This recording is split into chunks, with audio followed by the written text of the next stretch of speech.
Judge Judy was almost pushed off television before she ever appeared on it. In 1996, CBS executives quietly debated canceling a courtroom show that hadn't even aired. The concern wasn't the format, it was the judge, a woman over 50, fast-talking, sharp, unapologetic. Hollywood logic said audiences wouldn't follow her. Women were expected to soften with age, not command rooms. Few imagined that this same woman would soon become the highest-paid personality in American television, earning more than the most powerful male stars in entertainment. Yet the success figures only tell part of the story.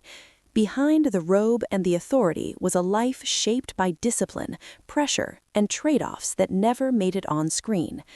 On television, Judge Judy represented order, precision, finality. But behind the scenes, she was a single mother, a judge whose competence was constantly questioned, and a woman who learned early that clarity mattered more than kindness. She didn't make people comfortable, she made them stop. That toughness carried her to the top and followed her into every quiet corner of her life. Her mornings growing up in Brooklyn were not gentle. One parent left for work, one stayed behind. A schedule was always visible. Questions were short and practical. Was the homework done? Were the results acceptable? No one explained why time mattered. The clock explained it on its own.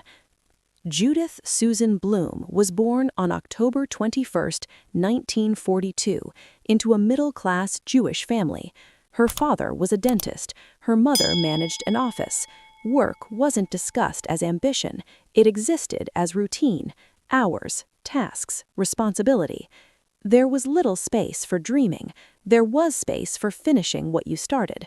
Brooklyn moved fast. Schools, buses, sidewalks, all rewarded those who kept pace. Judy learned quickly, speak clearly or be passed over, prepare or fall behind. There were no dinner table conversations about passion or destiny. The logic was simpler: study, test, move forward. That logic followed her into adulthood.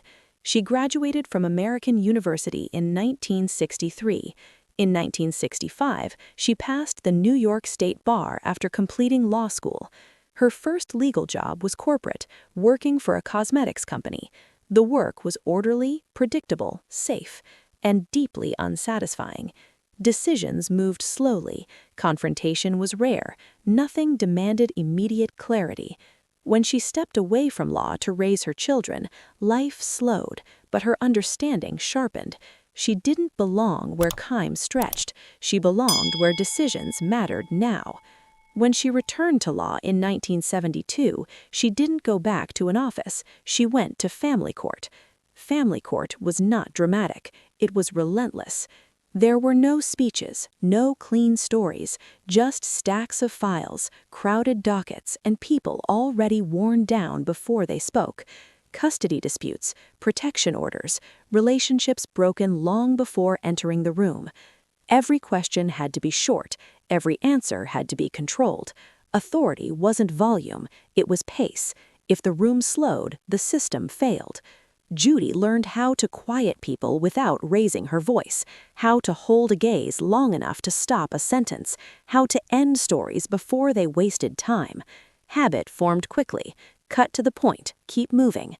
By 1982, she was appointed a criminal court judge.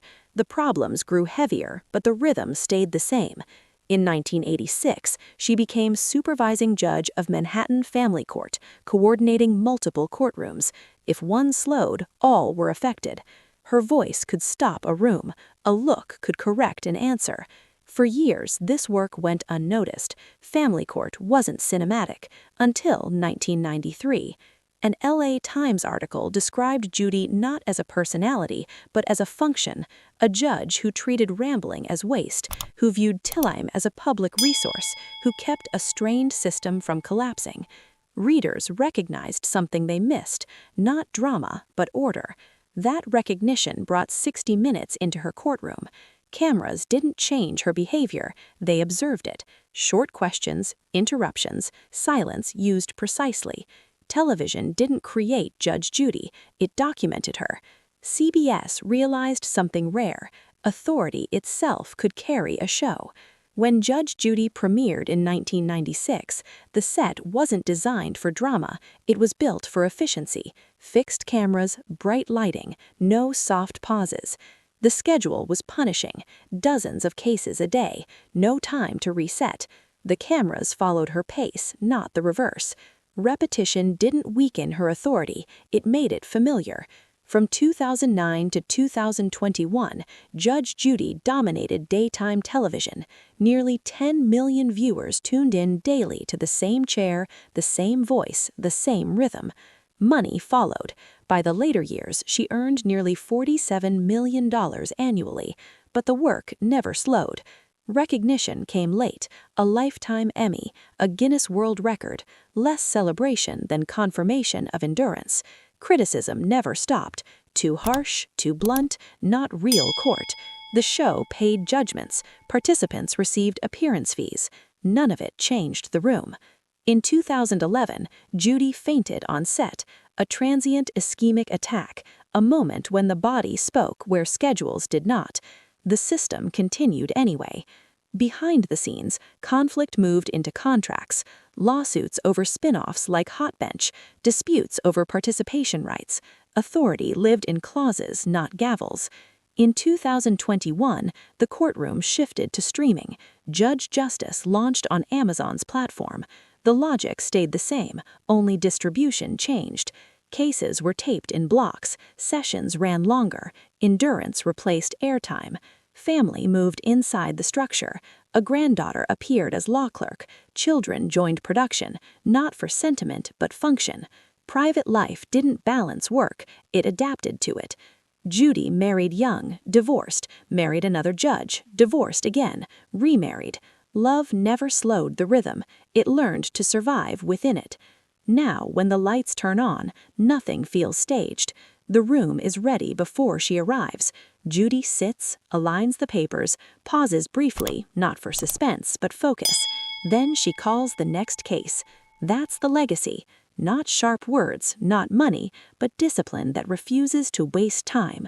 A room that moves because someone insists it must. If you ever turned the show on and stayed, not because you liked her, but because the room felt controlled, you already understand why Judge Judy endured.